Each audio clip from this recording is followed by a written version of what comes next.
എല്ലാവർക്കും അറിയാം നമ്മളെ എൻട്രൻസ്, നമ്മളെ ക്രാഷ്, ഇൻഡസിന്റെ ക്രാഷ് കോഴ്സ് വളരെ സക്സസ് ആയിട്ട് മുന്നോട്ട് പോയി.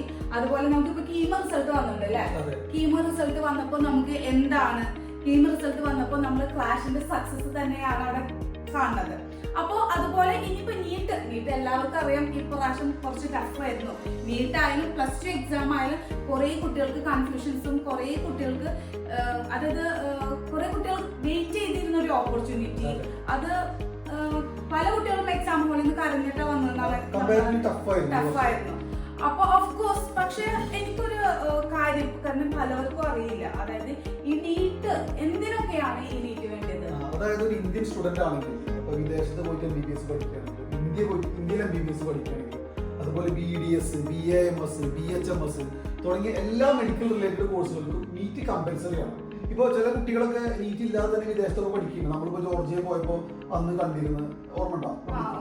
അപ്പൊ പക്ഷെ അത് പഠിക്കാൻ പറ്റും. ഇപ്പൊ വിദേശ രാജ്യങ്ങളിൽ ഒരു പക്ഷെ MBBS അഡ്മിഷൻ കിട്ടുമെങ്കിൽ പോലും ഇവര് തിരിച്ചു വന്നിട്ട് ഇന്ത്യയിൽ വർക്ക് ചെയ്യണമെങ്കിൽ ഇവരെ ഡോക്ടർ എന്ന രീതിയിൽ രജിസ്ട്രേഷൻ കിട്ടാൻ ഇവർക്ക് ചിലപ്പോൾ ഒരുപാട് ബുദ്ധിമുട്ടുണ്ട് വരും. അതുപോലെ തന്നെ വിദേശ രാജ്യങ്ങളിൽ പോയിട്ട് അവിടുത്തെ മിനിസ്ട്രി ഓഫ് ഹെൽത്തിന്റെ എക്സാമിനേഷൻ എഴുതണമെങ്കിൽ പോലും നമ്മൾ ഇന്ത്യൻ കാൻഡിഡേറ്റ് ആണെങ്കിൽ ഇന്ത്യയുടെ രജിസ്ട്രേഷൻ വേണം. അപ്പൊ അതിനൊക്കെ ഒരുപാട് കോംപ്ലിക്കേഷൻസ് ഉണ്ടായി. അപ്പൊ ഈ നീറ്റ് വേണ്ടെന്നിട്ട് ഈ മെഡിക്കലിലോട്ട് കൂടുതലായിട്ട് കിടക്കുന്നത് അതൊരു നല്ല ചോയ്സ് അല്ല, അതൊരു നല്ല പ്രവണത. അതായത് പലരും അങ്ങനെ മിസ്ഗൈഡ് ചെയ്യാറും അങ്ങനെ. അപ്പൊ ഓക്കെ, അപ്പൊ അത് ഒരു നീറ്റ് വളരെ ഇമ്പോർട്ടന്റ് ആണെന്നറിയാം. അപ്പൊ ഇപ്രാവശ്യത്തെ എക്സാം കുറച്ച് ടഫായെന്ന് എനിക്കറിയാം.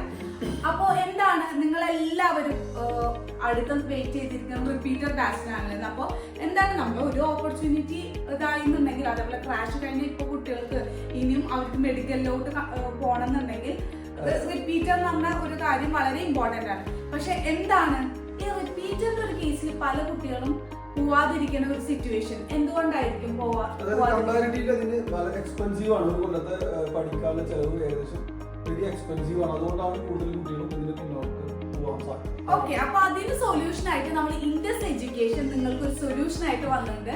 വളരെ കുറഞ്ഞ ഫീസിലാണ് ഇൻഡസ് എഡ്യൂക്കേഷൻ ഒരു വർഷത്തെ നീറ്റിന്റെ റിപ്പീറ്റർ ബാച്ച് പ്രൊവൈഡ് ചെയ്യുന്നത്. അപ്പൊ ഈ നീറ്റ് റിപ്പീറ്റ് ചെയ്യണതിന്റെ മെയിൻ പ്രശ്നം എന്ന് പറയുന്നത് ഓഫ് കോഴ്സ് ഫീസ് ആണ് അല്ലേ. നോർമലി എത്ര എക്സ്പെൻസീവ് ആണ് ഈ നീറ്റ് റിപ്പീറ്റ്? വെരി എക്സ്പെൻസീവ് ആണ്. അത് ഒരു വർഷത്തെ ഫീസും അതുപോലെ ഹോസ്റ്റൽ ഫീസും എല്ലാം കൂടി തന്നെ ഏകദേശം നല്ല എക്സ്പെൻസീവ് ആണ് കമ്പാരിറ്റീവ്ലി. ഓക്കെ, അപ്പൊ അതിനുള്ള ഒരു സൊല്യൂഷൻ ആയിട്ട് നമ്മൾ ഇൻഡസ് എഡ്യൂക്കേഷൻ നിങ്ങൾക്ക് ഒരു കാര്യം കൊടുത്തിട്ടുണ്ട്. വളരെ ഹാപ്പി ആയിട്ടാണ് എനിക്ക് അത് അനൗൺസ് ചെയ്യാൻ പറ്റുന്നത്. കാരണം ഈ നീറ്റ് റിപ്പീറ്റ് ചെയ്യാൻ പറ്റാത്ത കാരണം കൊണ്ട് കുറെ പേര് ആ പ്രൊഫഷൻ വിട്ട് തന്നെ പോവാറുണ്ട്. അപ്പൊ നീറ്റ് റിപ്പീറ്റേഷൻ, അപ്പൊ റിപ്പീറ്റ് എങ്ങനെയാണ് നമ്മൾ ഇൻഡസില് എത്ര ഫീസിലായിട്ട് നമുക്ക് ഓപ്പൺ ആയിട്ട് പറയാം. അതായത് ഇൻഡസിന്റെ ഒരു വർഷത്തെ നീറ്റ് റിപ്പീറ്റർ ബാച്ചിൽ ജോയിൻ ചെയ്യണമെങ്കിൽ ഒരു വർഷത്തെ ഫീസ് വരുന്നത് 39,999 രൂപ, അതായത് 39,999, ഇൻക്ലൂഡിംഗ് ഇവരെല്ലാ സ്റ്റഡി മെറ്റീരിയൽസ്, GST എല്ലാം ഇൻക്ലൂഡഡ് ആണ്. അപ്പൊ അത് ഒരു അടിപൊളി പാക്കേജ് തന്നെയാണ്. പിന്നെ അതുപോലെ തന്നെ ഈ ഫീസ് കുറവാണെന്നുള്ളത് കൊണ്ട് ഒരിക്കലും നമ്മൾ ക്വാളിറ്റിയിലോ എഡ്യൂക്കേഷൻ ക്വാളിറ്റിയിലോ ഒരു തരത്തിൽ കോംപ്രമൈസ് ചെയ്യുന്നില്ല. നമ്മുടെ ഫാക്കൽറ്റീസ് ഒക്കെ തന്നെ 20+ ഇയേഴ്സ് ഓഫ് എക്സ്പീരിയൻസ് ഉണ്ട്. അതായത് ഈ നീറ്റ് കോച്ചിങ് മേഖലയിൽ 20 വർഷത്തിൽ മേലെ എക്സ്പീരിയൻസിലെ ഫാക്കൽറ്റീസ് ആണ് നമുക്ക് പഠിപ്പിക്കുന്നത്. ഹോസ്റ്റൽ ഫീസ് എപ്പോഴും സെപ്പറേറ്റ് ആണ്. ഹോസ്റ്റൽ ഫീസ് പക്ഷെ നമുക്ക് കമ്പൽസറി ഹോസ്റ്റൽ വരുന്നത് ജാനുവരി മുതലാണ്. അതുവരെ നമ്മൾ ഹോസ്റ്റൽ ഒരിക്കലും നിർബന്ധമില്ല. പക്ഷെ നമുക്ക് ഹോസ്റ്റൽ ഫെസിലിറ്റി ഉണ്ട്. പിന്നെ ക്വാളിറ്റിയുടെ കാര്യത്തിൽ നിങ്ങൾക്ക് അറിയാം, ഇൻഡസ് എഡ്യൂക്കേഷൻ നമ്മൾ പല കോഴ്സുകളിലായിട്ട് 5 years ആയിട്ട് ഈ ഒരു മേഖലയിൽ എഡ്യൂക്കേഷൻ ഫീൽഡിലുണ്ട്. അപ്പൊ നിങ്ങൾക്കറിയാം ഇൻഡസ് ഞാൻ പറയില്ല ഇൻഡസ് നമ്പർ ഓഫ് സ്റ്റുഡൻസിലാണ് മുന്നിൽ നിൽക്കുന്നത്, ഒരിക്കലും അല്ല. ഇൻഡസ് നിൽക്കുന്നത് ക്വാളിറ്റി ഓഫ് സ്റ്റുഡൻസും അതേപോലെ സ്റ്റുഡൻസിന്റെ ഫീഡ്ബാക്കും. ഒരു കുട്ടിക്ക് എല്ലാ കാര്യങ്ങളും എത്ര നാൾ കിട്ടി, അത് വൃത്തിക്ക് കിട്ടി, അവരെ ആ ലൈഫിലോട്ട് എത്ര നാണ് നമ്മൾ ഇൻഡസിന്റെ മോട്ടീവ് ഓൾറെഡി പാസ്റ്റ് 5 years ആയിട്ട് അറിയണത്. അപ്പൊ ആ ഒരു കാര്യത്തിൽ അവർക്കും ഒരു കോൺഫിഡൻസ് ഉണ്ട്, നമുക്കും ഒരു കോൺഫിഡൻസ് ഉണ്ട്. അപ്പോ നമ്മൾ ഈ നീറ്റ് ഈ ഒരു ഫീസിൽ കൊടുക്കാന്ന് വെച്ചാൽ കുറെ കുട്ടികൾക്ക് അതൊരു ഹെൽപ്ഫുൾ ആയിരിക്കും. ഇതല്ലാതെ ഞാൻ കേട്ടിരുന്നു കുറച്ചൊരു ഇങ്ങനെ ഫുൾ A+ ഉള്ള കുട്ടികൾക്ക് എന്തെങ്കിലും സ്കോളർഷിപ്പോ കാര്യങ്ങളോ ഈ ഫീസിനും കുറച്ച് റിഡക്ഷൻസ്? തീർച്ചയായും നമ്മൾ ഒരുപാട് സ്കോളർഷിപ്പുകൾ പ്രൊവൈഡ് ചെയ്യുന്നത്, അതായത് നല്ല മാർക്കുള്ള കുട്ടികൾക്ക്, അതുപോലെ കമ്മ്യൂണിറ്റി വൈസ് ഇങ്ങനെ പലതരത്തിലുള്ള സ്കോളർഷിപ്പുകൾ നമ്മൾ കൊടുക്കുന്നുണ്ട്. ഈ ഇത്തരം ഡീറ്റെയിൽസും സ്കോളർഷിപ്പിന്റെ ഡീറ്റെയിൽസും കൂടുതലായിട്ട് അറിയാം. അപ്പൊ എല്ലാ കാര്യങ്ങളും നമുക്കിപ്പോ പറയാൻ സമയം കോൺടാക്ട് നമ്പർ കൊടുക്കാം, അതിൽ അവർ കോൺടാക്ട് ചെയ്യുന്നുണ്ട്.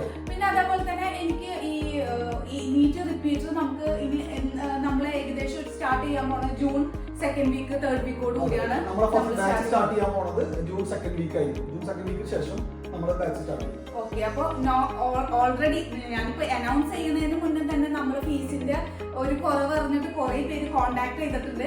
ഇതുവരെ എനിക്ക് നമ്മുടെ യൂട്യൂബ് ഫാമിലിയോട് നമ്മളെ സീറ്റ് വളരെ ലിമിറ്റഡ് ആണ്. നമ്മൾ കുറെ കുട്ടികൾ എടുക്കുന്നില്ല, നമ്മൾ വളരെ ലിമിറ്റഡ് സ്റ്റുഡൻസിന് മാത്രം എടുക്കുന്നുള്ളൂ. നമ്മൾ സീറ്റ് ലിമിറ്റ് ചെയ്തിട്ടുണ്ട്. അത് കൂടാതെ നമ്മൾ ഒരുപാട് സ്റ്റുഡൻസ് ഒന്നും എടുക്കില്ല. നമ്മൾ വളരെ കുറച്ച് സ്റ്റുഡൻസിന് എടുത്തിട്ട് അവർക്ക് നല്ല രീതിയിലുള്ള കോച്ചിങ് കൊടുത്തിട്ട് അവരെ നല്ല മാർക്കോടുകൂടി പാസ്സാക്കുന്നതിനാണ് നമ്മുടെ ലക്ഷ്യം. അതുകൊണ്ട് തന്നെ നമ്മുടെ സീറ്റ് ലിമിറ്റഡ് ആണ്. അതുകൊണ്ട് പെട്ടെന്ന് തന്നെ താല്പര്യമുള്ള കുട്ടികൾ അഡ്മിഷൻ. അതെ, അപ്പൊ നമ്പർ ഓഫ് സ്റ്റുഡൻസ് ഇൻക്രീസ്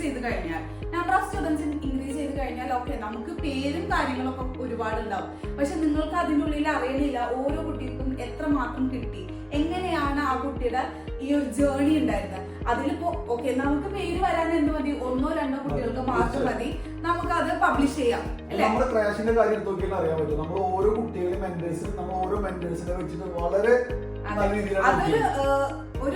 ഒരു ടാക്ടീസും കൂടി നമ്മൾ ഈ ക്രാഷിന് നമ്മൾ കൊടുത്തിട്ടുണ്ട്. അത് നമ്മളൊരു സീക്രട്ട് ആണ്. അതായത് ഇവിടെ പഠിച്ച കുട്ടികൾക്ക് അറിയാം ഓരോ മെന്റേഴ്സ് എങ്ങനെയാണ് നമ്മൾ അത് കൊടുത്തുള്ളത്. അതായത് ഫാക്കൾട്ടീസ് അല്ലാട്ടോ, ഫാക്കൾട്ടീസ് ഓൾറെഡി വേറെ ഉണ്ട്. ഇതല്ലാതെ അതായത് അവരെ പഠിപ്പിക്കുന്ന ആൾക്കാരല്ലാതെ വേറെ പല ക്രൈറ്റീരിയ നമ്മൾ ഡെവലപ്പ് ചെയ്തിട്ടാണ് നമുക്ക് ഇത്ര ഒരു സക്സസ് ഉണ്ടാവാനുള്ള ഒരു കാര്യം. അപ്പൊ ഓഫ് കോഴ്സ് ഈ ഒരു റിപ്പീറ്ററിലും നമ്മൾ ആ ഒരു ജേർണി തന്നെയാണ് ഓക്കെ. അപ്പൊ എന്തായാലും ഫർദർ ആയിട്ടുള്ള കുറെ കാര്യങ്ങൾ ഉണ്ട്. നമുക്ക് ഈ ഒരു വീഡിയോ മതി, ഇത്രയും ലെങ്ത് വേണ്ട. അപ്പൊ നമ്മള് ഇനി അഡ്മിഷൻ റിലേറ്റഡ് ആയിട്ട് കുറെ പേര് എന്റെ അടുത്ത് ഡൗട്ട് ചോദിക്കാറുണ്ട്, സാറിന്റെ അടുത്ത് ഡൗട്ട് ചോദിക്കാറുണ്ട്. നമ്മുടെ ടൈം, അതായത് നമുക്ക് ഇത്രയും പിള്ളേർ ഇങ്ങനെ വിളിക്കുമ്പോൾ, അതായത് അഡ്മിഷൻ റിലേറ്റഡ് എൻക്വയറി കേട്ടോ, ഈ +2 കഴിഞ്ഞിരിക്കുന്ന പിള്ളേര് വിളിക്കുന്ന സമയത്ത് നമുക്ക് എല്ലാവരിലും വിളിച്ചെത്താനുള്ള ഒരു ലിമിറ്റേഷൻസ് ഉണ്ട്. അപ്പൊ അതുകൊണ്ട് തന്നെയാണ് പിന്നെ നീറ്റ് റിപ്പീറ്ററിന്റെ എന്തെങ്കിലുമൊക്കെ ഡൗട്ട്സ് അറിയണമെന്നുണ്ടെങ്കിൽ നമ്മൾ ഇന്ത്യസ് എഡ്യൂക്കേഷൻ വിളിക്കാം. അതുപോലെ ഡയറക്റ്റ് വരാം, നിങ്ങൾക്ക് ഡയറക്റ്റ് ഓഫീസിലേക്ക് വരാം, നമ്മളെ ക്ലാസ്സസ് കാണാം, നമ്മുടെ ഡിജിറ്റൽ ബോർഡ്സും എല്ലാ കാര്യങ്ങളും. അപ്പൊ ആ ഒരു കാര്യങ്ങള് ഡിജിറ്റൽ ബോർഡ്സ് നിങ്ങൾക്ക് കണ്ടറിയാം. നിങ്ങൾ വന്ന് നിങ്ങൾക്ക് ഡയറക്റ്റ് ചെക്ക് ചെയ്യാം. വെസ്റ്റ് ഫോർട്ടിലാണ് നമ്മളെ ലൊക്കേഷൻ വരുന്നത്. നിങ്ങൾക്ക് അവിടെ വന്നിട്ട് തൃശ്ശൂർ ടൗണില് വെസ്റ്റ് ഫോർട്ട് ജംഗ്ഷനിൽ നിന്ന് കളക്ടറേറ്റ് റോഡിലാണ് നമ്മൾ അക്കാദമി നിൽക്കുന്നത്. അപ്പോ ഡയറക്റ്റ് വന്നു കഴിഞ്ഞാൽ അവർ മീൻസ് എന്ന് മുതലാണ് ഹോസ്റ്റലിൽ നിൽക്കേണ്ടത്, ഹോസ്റ്റൽ ഫെസിലിറ്റി എങ്ങനെയാണ് ഇവരെ നമ്മൾ ബാക്കിയുള്ള കാര്യങ്ങൾക്ക് സപ്പോർട്ട് ചെയ്യാൻ പോണ ഡീറ്റെയിൽ ആയിട്ട് എല്ലാം അറിയാം. അപ്പോൾ നമുക്ക് ഇനി എവിടെ വെച്ചിട്ട് ഇന്ത്യസ് എഡ്യൂക്കേഷനിൽ വെച്ചിട്ട് നമുക്ക് കാണാം. പിന്നെ അതുപോലെ തന്നെ എന്താണ് ഈ റിപ്പീറ്റർ ബാച്ചില് ഫീസ് ബുദ്ധിമുട്ട് കൊണ്ട് പഠിക്കാൻ പറ്റാത്ത കുട്ടികളുണ്ടെങ്കിൽ നിങ്ങൾക്ക് ജോയിൻ ചെയ്യാം. Anyway thank you so much.